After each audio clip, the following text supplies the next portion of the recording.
Welcome to the Fighting on Film podcast, the podcast all about classic and obscure war movies, from the Normandy landings to the days of chivalry and swords. If it's been captured on film, we're going to try and cover it.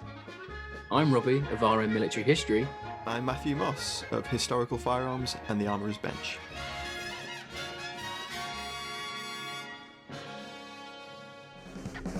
Grab your Uzis, prime your grenades, and lace up your combat boots. It's Mercenary Month on the Fighting on Film podcast. Hi guys, welcome back to another episode of Fighting on Film. This week we're going to give you a special bonus treat because it's Merc Month and that's what we do. And we are watching a absolutely terrible film, SAS Red Notice. We watched it so you don't have to. Yeah. I already know there's going to be some exasperated swearing in this, so heads up everybody. This might not be the most rigid of the format episode. I mean, none of them are. We're a bit rambling. We already bit more than we could chew off with Merc Month anyway by doing 4. Because someone decided there was going to be 5 Wednesdays in the month. This comes from the pen of Andy McNab. It does.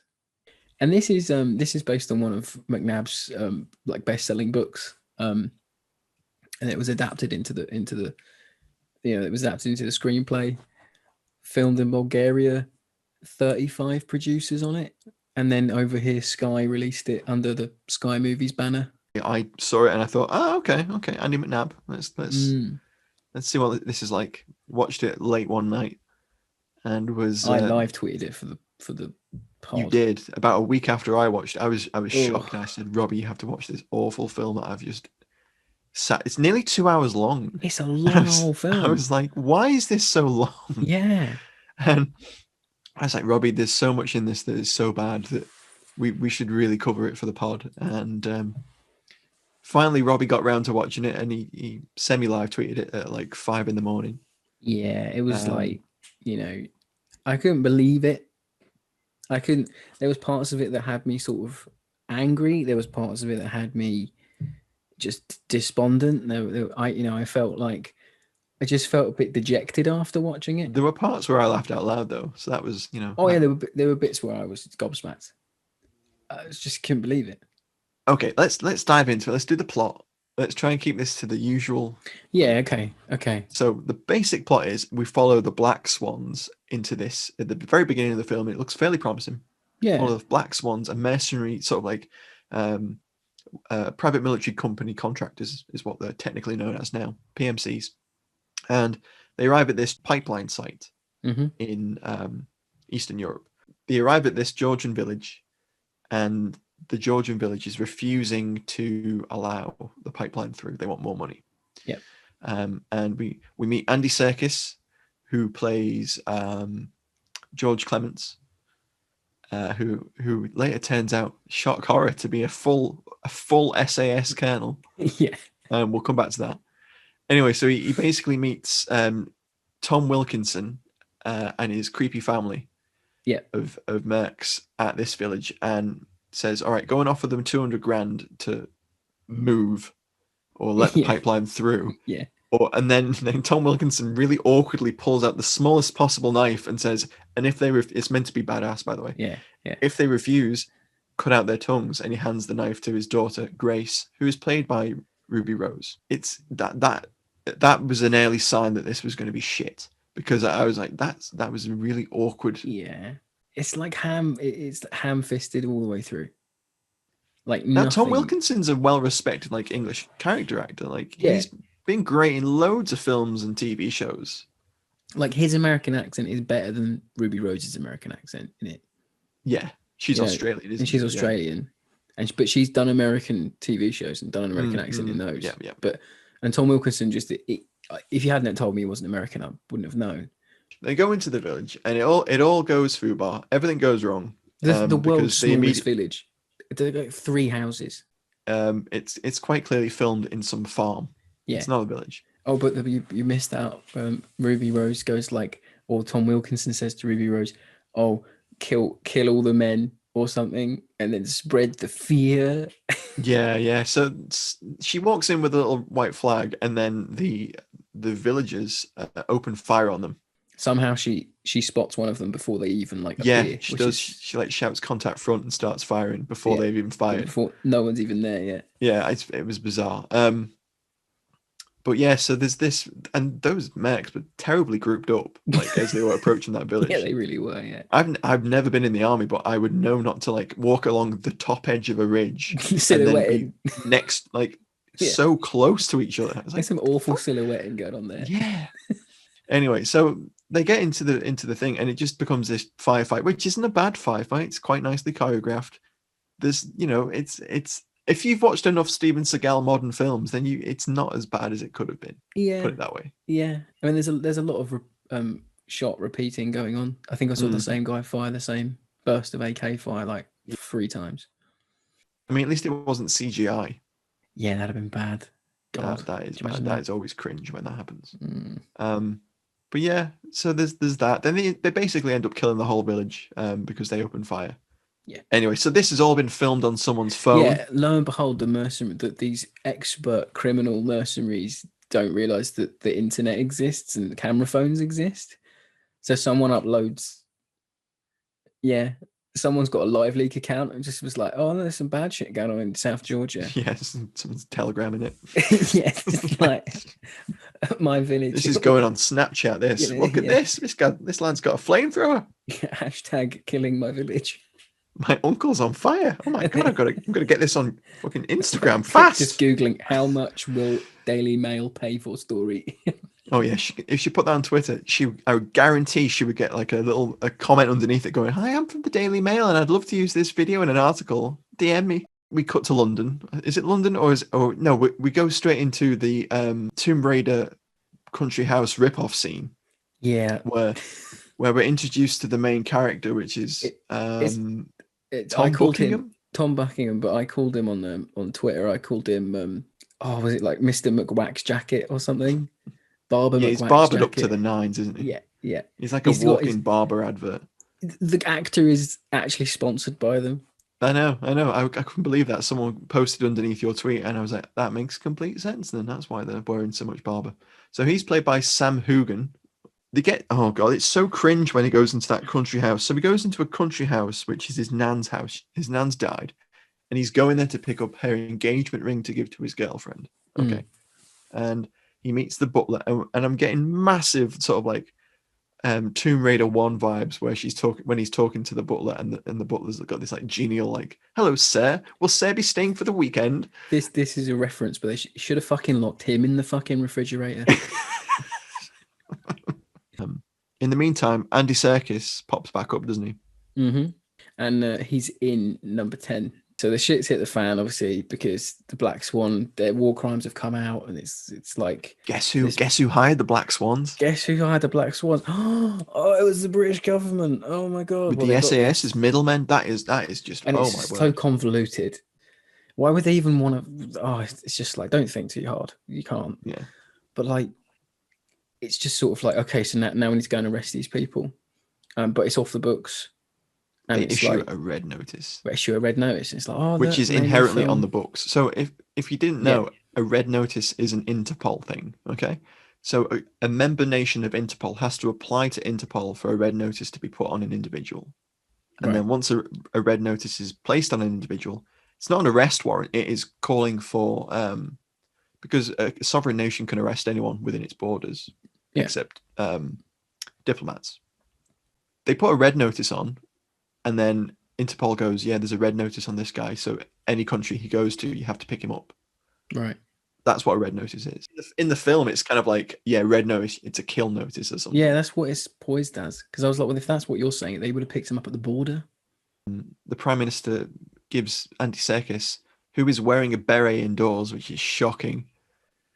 And it's purely only so you recognize the SAS emblem on his cat badge, and you're thinking, he could have just been introduced, as Colonel Clements from the SAS is here to see him, Prime Minister. Like, the stubble and the beret are completely against army dress regulations. It just wouldn't happen. And he's got this big fat handlebar moustache. Yeah, I mean, that's very 70s.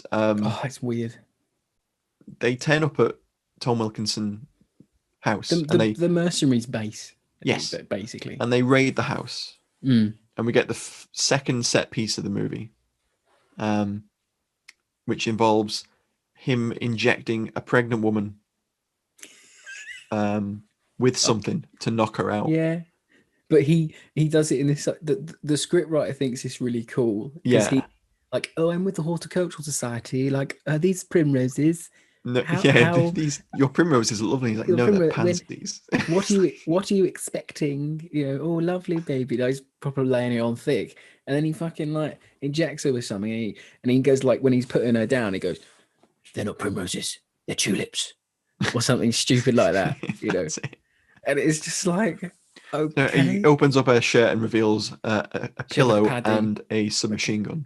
Yeah, and he goes, "I've been compromised." Well, yeah, you've just assaulted a woman in a garden. You have been compromised. Yeah. What if she had actually been pregnant? That would have been fucked it, wouldn't he? Fucked it, mate, isn't it? So then all hell breaks loose. Yeah.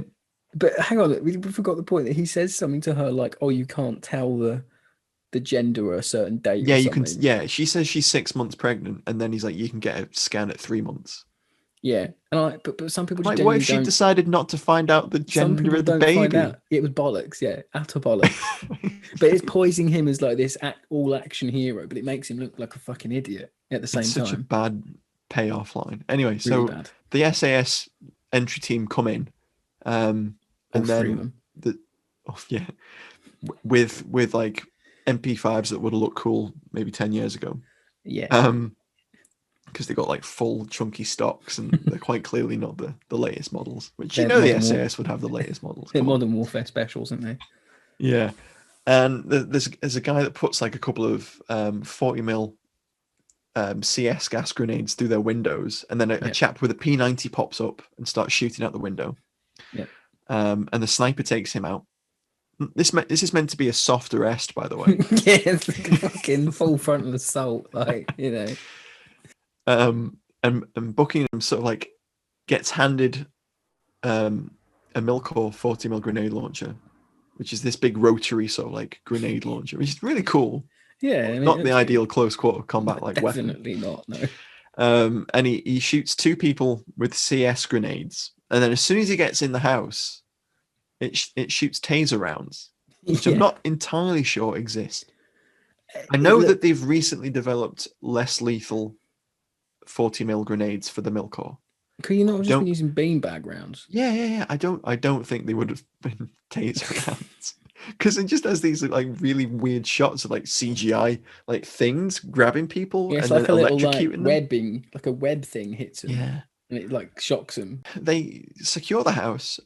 I mean, I've skipped over the scene where he tries to like break through an iron door that. And I'm thinking, oh, cool, we're going to get like a Call of Duty style slow-mo breach scene. It's obvious, like this is the sort of film, this is the sort of level that they're trying to. Yeah, it's made for that audience.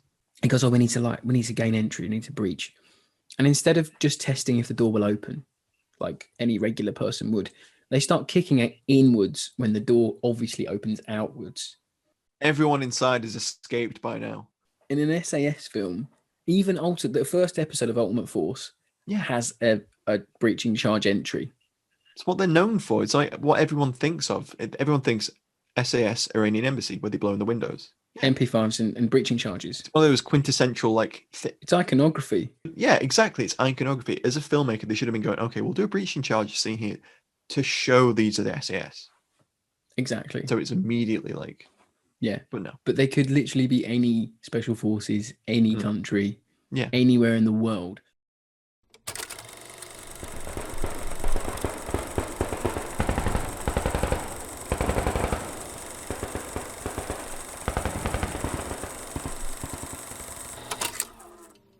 It's hard to like sort of describe it. It's flat. Like the movies, the scene, the setting, the sets are flat. The costumes are flat. There's no flamboyancy to any of it. It's very drab. It's a very drab movie. It is. Getting back to the plot, they enter the building, they clear the building, find Tom Wilkinson, the head of the Black Swans. Andy Serkis comes in, shoots him. Yeah. There's a little bit of like poignant chat about, stuff, and then he just offs him. And then Tom Wilkinson was like, 2-day shoot, I'm fucking gone. Yeah, No exactly. thanks. Like Tom Wilkinson was probably the best thing in this film. Yeah. He's dead already. He cut a check and he walked out. Yeah. So they're upstairs, clearing the upstairs, looking for Grace. That's Ruby Rose's character, by the way. Exactly. Yeah, they don't find her. They find some other woman that we've never seen before. She definitely wasn't on the raid. No. She's got a fragmentation grenade or a flashbang or something taped to her hand. I don't know why it's taped to her hand, but it is. She pulls the pin, screams, runs towards them, and instead of like tasering her with one of those fancy taser rounds, he pulls a pistol and shoots her in the face. Exactly, yeah. And the bomb goes off anyway, and they get literally thrown like a cruise missiles just hit the building out of the window, about 40 foot, like horizontally out that window. And they fall into an empty fucking swimming pool bed Full of leaves. But it'd be fucking concrete and you'd be fucking dead, right? Or at least you'd have a fucking break your hip or something. Like, what the fuck? And like his best mate's like, yeah, living the dream. Oh, yeah. I've just fallen out of a building, just been blown out of a building. Oh no. Like, yeah. They try to have like a bit of fun banter, don't they have all the sort of the classic like squaddy banter bollocks that you get in these sort of movies. You know, like it's like, oh fucking, this is for the world. SAS, the best fucking job ever. Oh god, that scene's not as bad as the super cringe scene where he's talking to him after the raid, and he's talking to his friend who he is apparently known for years. It's Tom Hopper, since who plays basic. Declan. That's what he says. Yeah, since basic. No, how long have we known each other? Well, since basic, wasn't it? We were in the army, then we joined the SAS, and now we're here. Yeah, we're we're living the dream. We possibly known each other for 12 years at this point. Yeah, that's something stupid, isn't it? So it's like discussing. Oh yeah, I'm gonna propose to my beautiful girlfriend at the weekend. We're gonna go to Paris, and he's like, "Oh, yeah, you're not really gonna get married, are you?" And it's just so cringe. It's like you would never have this conversation with your best friend. That's your mate. Like if he's your bestie mate, you'd be like, "Go on, mate, well done." Yeah, he's like, "Oh, really? Yeah, you're gonna marry her? Is she worth it? Yeah, do you love her?" It's that whole. Okay. It's like what? It's that bullshit sort of army figures. Like soldiers don't have any outer sort of outer life out of the army. It's awful dialogue is what it is. Really ham-fisted bollocksy dialogue. It's like, you're going to leave the regiment. And like, he doesn't have to leave the regiment in order to marry someone. Married, like, come on, like, what is going on? He's like, no, I love the regiment. Like, okay, great. It's not the 30s. You don't need written permission anymore. Do you know what I mean? It's like, come on. It's bizarre. Bollocks. So he goes off and sweeps... what's her name? Hannah John Kamen, who plays Dr. Sophie Hart. She's a wonderful pediatrician doctor at an unnamed hospital in London. Yep. And they go off to Paris. They get on the Eurostream, the well-known Eurostream, the off-brand Eurostar. Fuck's sake! See, every turn this movie fails. So they get on the train, and at that point onwards, the film is basically Under Siege 2 with Steven Seagal. So they're on the train off to Paris for a lovely weekend where he's going to propose. Oh, but guess who's also on the train, Robbie? Rose is on the train, and she's disguised as a wheelchair-bound woman. Yeah, with long hair. But her face looks like in Total Recall where Arnie's got that fake head and it opens up. She looks a bit like that. You've got this scene of her like pulling off like the face putty. And it just looks like really like John Carpenter-esque. It's like weird. Discount Mission Impossible movie, which they actually did go on the Eurostar in Mission Impossible, they had enough money to call it the Eurostar as well, not the Eurostream. Yeah, and they got. Did you see the Channel Tunnel set they got, where one tunnel had a Union Jack and one tunnel had a French flag? And there's a little mini tunnel in between the two big tunnels. Yeah, for the little Thomas the Tank Engine fire engines to go into. Oh, you've ruined my alley pick there. Anyway, sorry. So they hijack the train, but they have that quintessential sequence where she walks through the carriage, and then mechs get up either side and start following her down the carriage. Yeah. And it's just, oh, come on. This is like, it could have been a cool, it could have been like a cool sequence, how they got on and all that shit. But now they're just there. Yeah, all these probably well-known mechs are just on this one train going to Paris. It's fun. And then the rest of them, once they've captured the train, shock horror, they capture the train. You're missing nothing. They capture the train, then everyone that captured the train gets off the train to go and have a quick meeting in the middle tunnel. Yeah, and then they arrive with their kit on the little fire ambulances. It just reminded me of Mr. Rogers, the little where trolley comes through and does like ding ding, and it goes in the little tunnel. Just reminded me of that. It's expected like Mr. Rogers just to turn up at the end of the tunnel, like, hi, trolley. Tom Buckingham gets off the train. He's like, "Oh, something's going down here. This isn't right." Yeah, And he finds that all of the terrorists are having a little conflab in the central tunnel. You know, they've met the team arriving. It's led by her brother, the guy with the flamethrower in the village. Then they blow the door in, and fair play to them. It's a really cool sequence. The door blown in, because they use about 83 breaching charges on this door, and it blows every window on the train out, and you get this cool sequence where all the windows like blowing in and stuff. Yeah. And an old lady that his girlfriend's talking to. One of the dinner ladies out of Dinner Ladies. Yeah, it's like, I swear to God, yeah. She's been in so many things. She's in tons. And she's great in it. She's got like this little really throwaway part where she, gets a femoral artery cut by some flying glass. And she's probably the best character in it because she's the most believable character in the whole fucking film. That woman's in her late 80s and she brought the performance. She was really good. Yeah. And when she died, I was like, oh, shit. Like, I thought she was going to get out. Like, that had been a motivation. Yeah. Like, it's a shame because it's like the one character I gave a fuck about. She's completely wrong.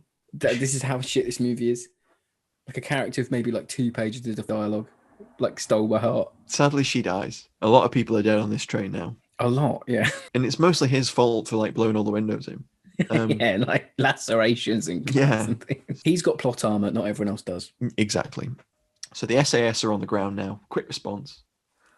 And we get these brilliant shots of Sterling Lines, which is the SAS's base in reality in Hereford. And it's this weird sort of like external view of like the base and the airfield. And there's a couple of like Dauphin 2s, which are the helicopters the SAS really do have. It's like 365 Squadron is like the dedicated like SAS air support wing or something. And they are literally the right helicopter. So some detail has been done on the CGI of this.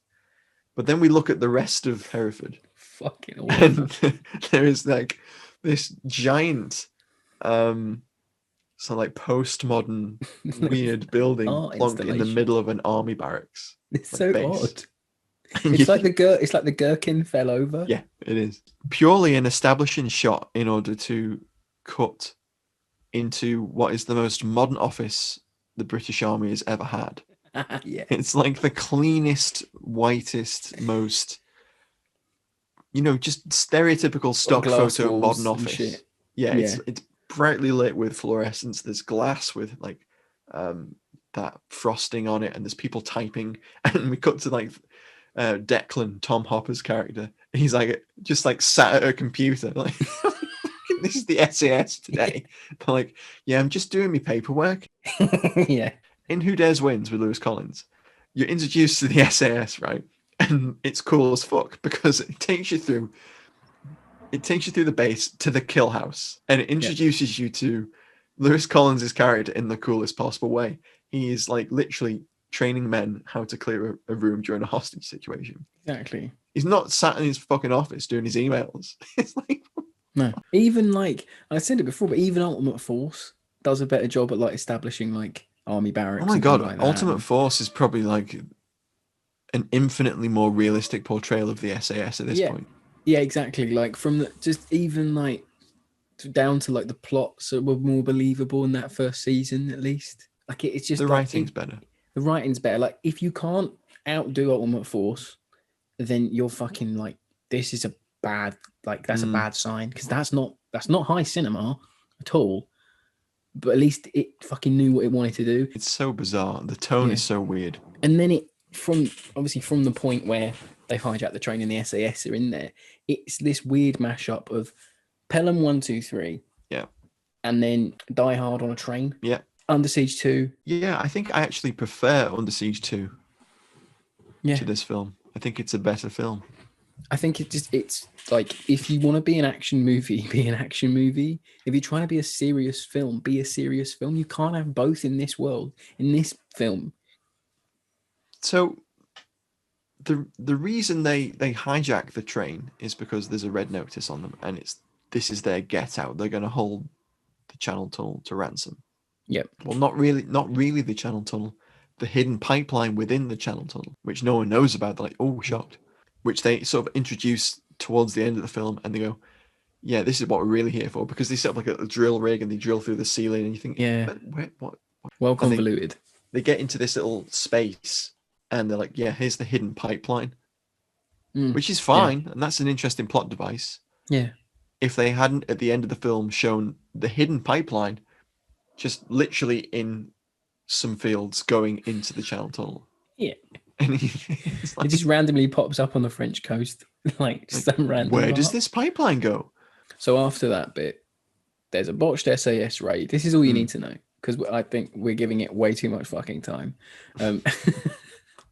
So there's a botched SAS raid. It's all sort of down to, it's implied that it's all down to sort of like Buckingham to sort of... Yeah, classically he picks off loads of guys, like one at a time. He kills them all basically. Like the SAS raid, they kill like 2 people or 3 people, and it's a complete fuck up. And like Noel Coward's character, who we haven't even mentioned, but like Noel Clarke's character, who's a major, goes in with Serkis to talk to that's it, Grace. Yeah, that's pivotal and scene. She kills him outright. She sort of like films him admitting that he pays the Black Swans to do dodgy stuff. And then they layer that where Tom Hopper's character's working for her. Yeah. And that's another layer on there. And I'm like, well, this is which already is not like, hinted at all until the second half of the film. Way in. You know, it's like he could have let her escape in the snatch scene at the start, like that scene there. If he'd let her that would have escape, been a good suggestion. That would have been like a good sort of like foreshadowing set up, or if he had hesitated enough to make you think, oh, did he let her go on purpose? Like, oh, you know, that at least been some foreshadowing, but there's none. She just looks at the camera and goes something like, oh, you better do this, you know. And he's like, this wasn't part of our deal. And she's like, oh, it is now. And it's like, dun, dun, dun. And it's like, well, I don't care. But he's like a sergeant, isn't he? Yeah. And then he's field promoted. Yeah. So the SAS team on the ground is led by Noel Clarke, who's a major. He gets killed. And then instead of Andy Serkis, who is a full colonel in the SAS, taking command of the operation, Declan becomes the commander on the ground. Yeah. And he's like, no, it's up to you. Like, what are you going to do about this? I'm like, no. I always thought, because I thought Serkis's character was the only one that was actually thinking smartly or actually had lines that made sense, because I thought he was trying to pass the buck because he was responsible for all of it fucking up in the first place. So he's trying to pass the buck the whole film. So I thought at least his characterization it had a through line. That's fair. I mean, Serkis is arguably the best actor in the film. Oh yeah, without and he's given very little to work with, really. Yeah, he's playing like a pantomime villain in some cases, in some bits. It's not his fault. You know, the script is pretty dire. It is. It's very thin. Isn't it? So the script was adapted by Lawrence Malkin, who, according to IMDb, his credits on there, seems to have done relatively little. He's produced quite a few things like comedies and stuff, but he adapted this from the book, and it was directed by Magnus Martins. He's done TV work. He's done a lot of sort of actiony TV work, like just series, like episodes, individual episodes of stuff. To round out, I mean, before we can go, we can talk some Ali and some stuff. Like least fave scenes. Yeah, I mean, I don't think there are going to be any. So Ruby Rose, then, you know, he discovers that they're going to hold the pipeline to ransom or whatever, you know. Oh, her escape route. And then that's her escape route. She rides the tunnel with. It's literally Buckingham's girlfriend. Yeah, it literally steals the plot from The World Is Not Enough, where they ride inside the pipeline. And but at least in it, World Is Not Enough, the gas wasn't flowing through. Yeah, in this one, they go through a whole pipe full of like toxic gas. They put on little masks. Little gas masks, and get inside, and they Ruby Rose's character drags Dr. Hart, his girlfriend, through into the tunnel. He chases him. There's a confrontation between Buckingham and her brother, who sacrifices himself, which seems completely bizarre because he's been treated like shit by. He's a nobody. He's literally nobody in the movie. Yeah, doesn't really work. I can see what trope they were going for, but even the trope failed on that one.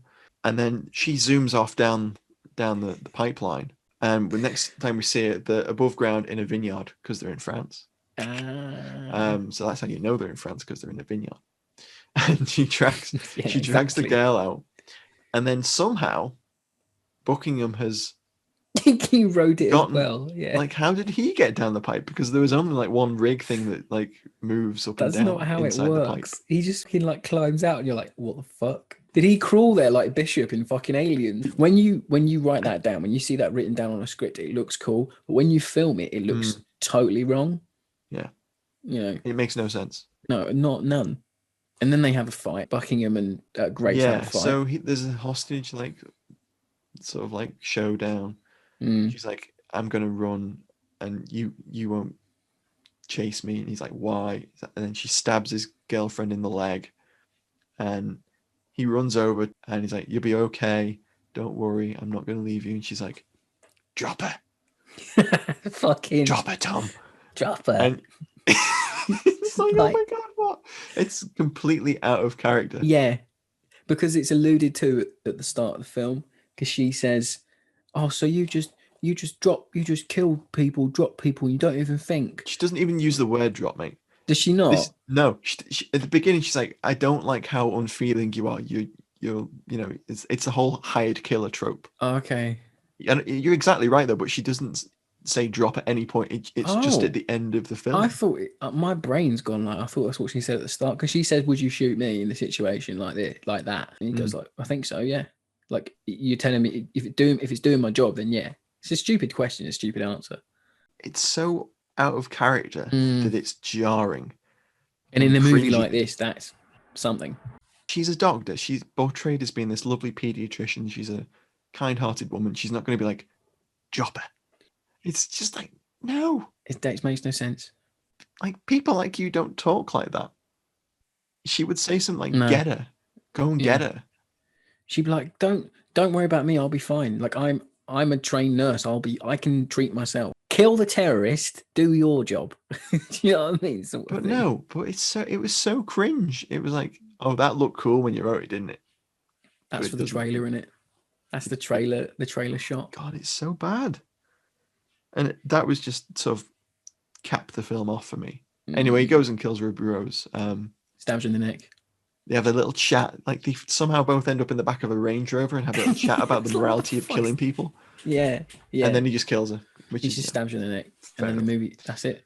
And that's it. That's your movie. And there's a postscript. Oh, for fuck's sake. It had the audacity to think that you as a viewer would give a flying fuck whether he got married.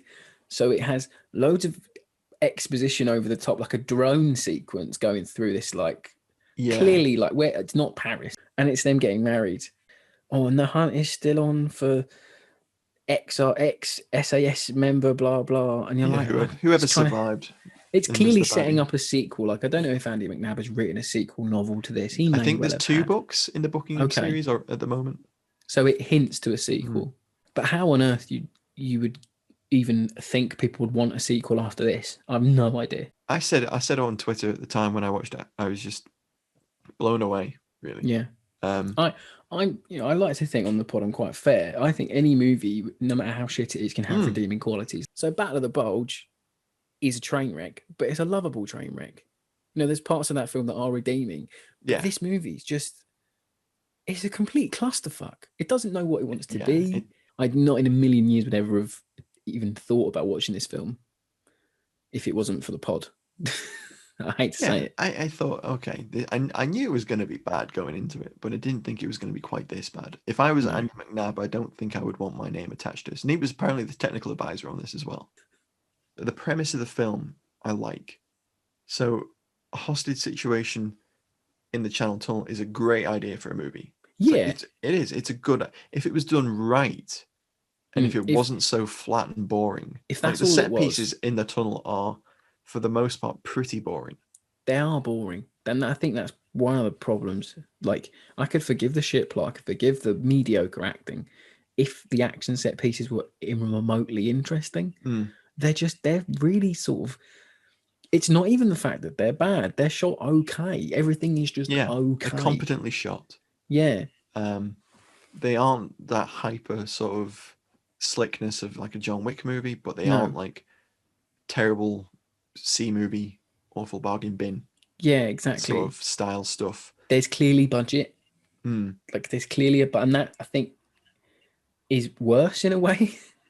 Yeah, kind of. You think, oh, well, this could have been better.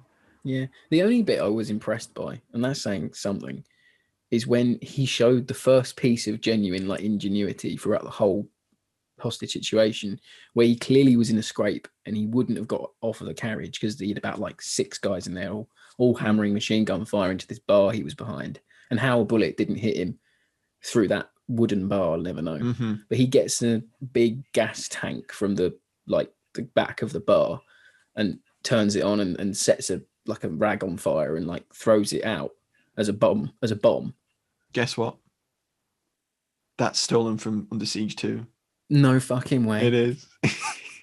No fucking way. There's a very, very similar sort of scene where that happens in Under Siege 2. Even the most original I might be bit, misremembering that, but I'm fairly certain. No, even the most original bit of the film, like fucking now you say it's been copied. I mean, obviously, like, all this shit's been copied before. Yeah, it's full of tropes.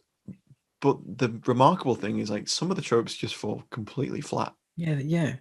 And you go, Like you don't even go, that's a trope. No, even the bit where like, no. There's never any suspense or tension or anything. Like I know that's very true. I know everyone was gonna fucking lose. I knew the minute Ruby Rose sit on that train, I know she's not gonna win. And that's my issue with these sort of films is I know the bad guy won't win. It's like watching the Marvel films. You know Thanos isn't going to win, but it's at least written in such a way where it makes you feel like he fucking might do. Yeah, it suspends, what you obviously know is going to be happening. Exactly. But this movie doesn't do any of that. No. So I think that brings us to the alley tally. Might be a short one this week.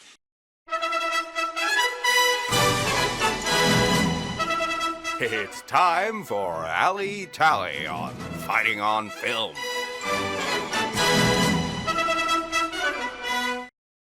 So the Milk grenade launcher at the beginning is pretty cool. I give it that. Okay, I give it that. That's pretty cool. Although the taser thing's a bit laughable, but yeah maybe silly. It's not out of the realms of possibility. It is nice to. I think we talked about it before we started the pod. It's nice to see guys getting hit with gas grenades just through kinetic energy and down. The kinetic knockdowns are pretty funny. That's pretty good in that sequence. That's cool. Yeah, if anyone's played like Call of Duty or Battlefield games, you can do that in it, and it looks good. P90s, don't see those in a lot of films at the moment. No, that was quite nice. There's a P90 in the Hapsbeck house scene where he's hanging out the window and it's just the stock P90, and then there's a guy in the tunnel with an L-can. Yeah, he's the guy that has no lines, but they've clearly ADR'd it. Like all the other henchmen just have ADR'd lines, so they'd have to pay them like more. It's just anyway. All the handguns are 1911s, which is very unlikely. Bit boring as well. Well, it's because John Wick's kind of made them popular again. Yeah. You could have given like Ruby Rose could have had a big revolver. That would have been laughably awful. If that's usually what you. That's usually what you give the bad guy, though, isn't it? Yeah, she didn't have a hero weapon. No, that's true. Give him like a Colt Python or something. That would have been absolutely stupid. Any merc going into an operation would not pick an artillery Luger. Python. No, not so. They wouldn't pick a 1911 either. No, they'd pick a Glock. Or another polymer frame pistol. Anyway. The one cool thing that you'd never ever seen in a lot of like moderate budgeted films is a Croatian VHS bullpup, which is the gun he takes off the first guy and then I wonder what that was. Yeah, I knew you'd know. Yeah, cool. They're kind of like one of the more obscure bullpups, but the Croatian army uses them. Oh, that makes sense though from where they are in the world with the armory. I'd imagine. Yeah. Definitely. There was I think it was like 5 or 6 minutes in when that firefight happens. One of the boiler suit clad villagers has a PPSH. Does he? Okay. Yeah, that's cool. He has a PPSH. You can see how that would be realistic. Yeah, holding it by the drum mag. It's pretty cool. Nice. He gets shot, but it's nice to see it because they have an interesting array of weapons, but you don't get a real good look at them. No, for a movie like this, you don't really get a lot of close looks at any of the weapons. Really, no. It's almost like the guns aren't important. You know, like in John Wick now, they've made it like the weapons sort of like a feature of the movie.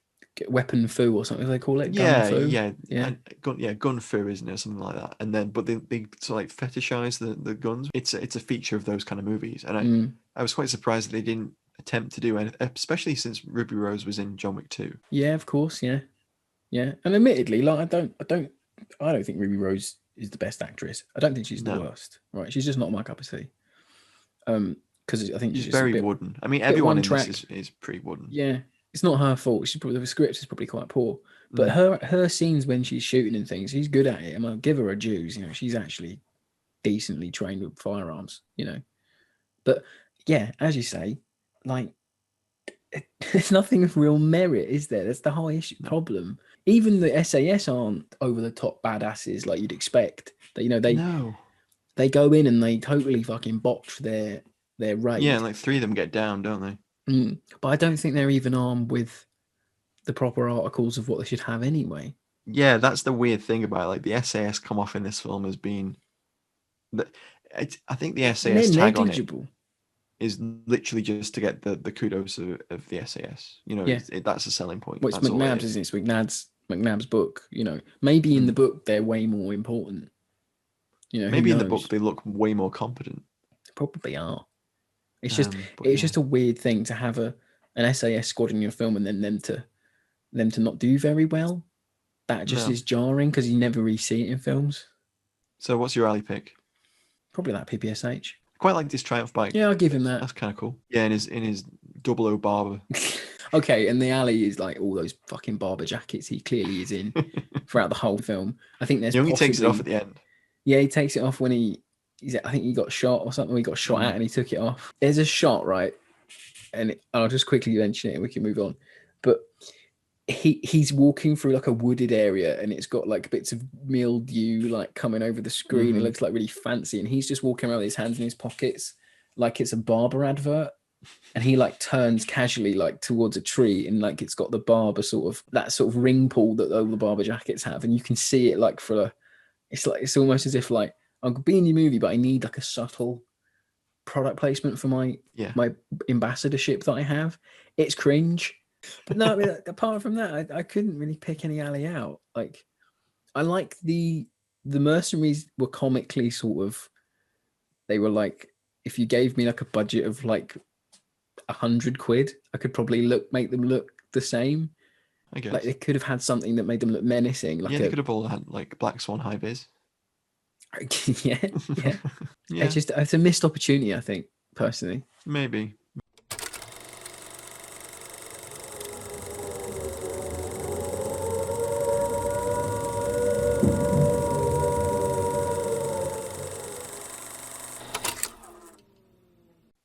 So what's your favourite scene, Rob? Crikey. What's your least favourite scene? Yeah, that's true.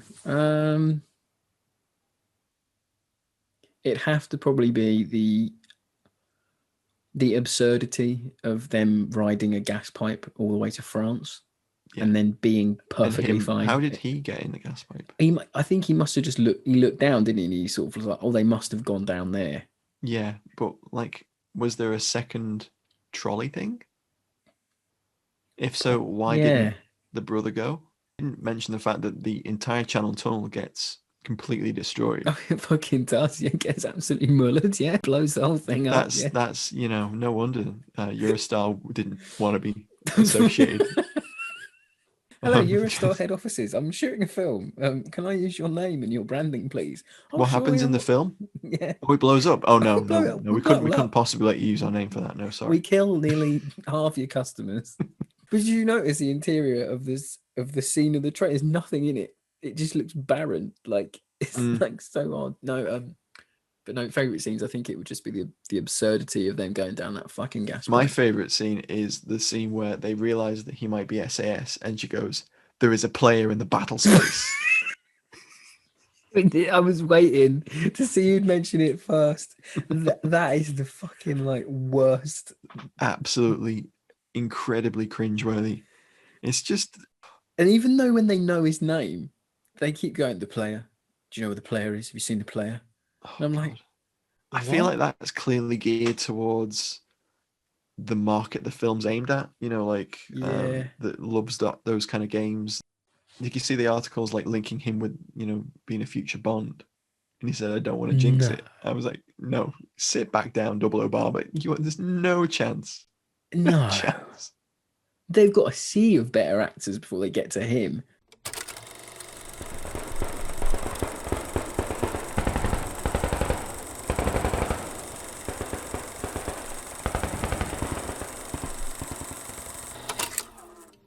So my final thoughts is a bit sort of, obviously, if you can't tell, fair listeners, we don't like the film. And I always think that, I said earlier, I always think films can be bad and they can have redeeming features. Films can, every film has a right to fair criticism and all that. Every film obviously has got a right to fair criticism, and this movie isn't. We're not going like, oh, it's a 0-star, don't watch it. There's a time and a place, but there's just things this movie just doesn't get right, that it's just weird that it doesn't get right. So the casting for me is my biggest hang up. You've got your main man, and I'm like, I don't even know who you are. Like, I had to look him up, and then even then I had to look him up because I was like, you've not been in anything I've ever seen. Even in Outlander, I'm like, Andy Serkis, I was shocked. Sort of, I was like, well, what are you in it for? Tom Wilkinson, brilliant. Like, he should have been in it more. If he'd have been on the train, if he'd have been with Grace, sort of like, if he'd have been behind the scenes, yeah. Like, because it was sort of poised that he was going to be like mentoring her through it. If this was like him passing the baton, but I'm your really overbearing mercenary father, I want you to show me that you can do a hostage situation like this, then I'll pass over the family PMC company to you. If that had been the plot, at least the characters would have had something driving them. Everyone's forgettable. And I think that's half the problem. It's a very flat film in terms of mise en scène.